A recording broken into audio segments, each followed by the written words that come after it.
Bonjour, je m'appelle Théophile Rude, je suis ingénieur chez Uptime depuis janvier 2019 et je suis en charge de la maintenance prédictive. Alors un ascenseur rebelle, c'est un terme qu'on utilise chez Uptime pour caractériser un certain type d'ascenseurs qui vont tomber en panne régulièrement. Ça peut être par exemple un organe qui surchauffe et le temps que nos techniciens arrivent sur le terrain, cet organe a refroidi et l'ascenseur est donc en marche normale.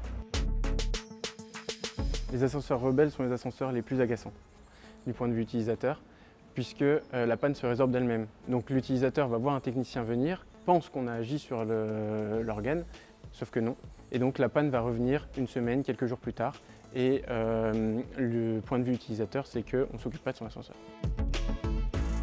Ces pannes récurrentes sur les ascenseurs rebelles sont problématiques puisqu'on n'a aucun indice quand on arrive sur site puisque l'ascenseur est en marche. Grâce aux données du MAP, on arrive à avoir des indices et ça évite de tâtonner une fois sur place pour réparer l'ascenseur.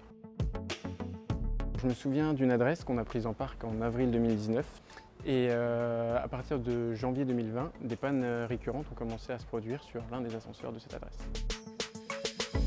Quand les pannes sont devenues récurrentes, on a analysé les données que nous renvoyait notre map et on s'est aperçu qu'il y avait un comportement anormal et qu'à chaque fois que l'ascenseur passait au 3e étage, il cherchait à ouvrir ses portes. On a donc pu faire une intervention ciblée au 3e étage et réparer cette serrure dans les plus brefs délais.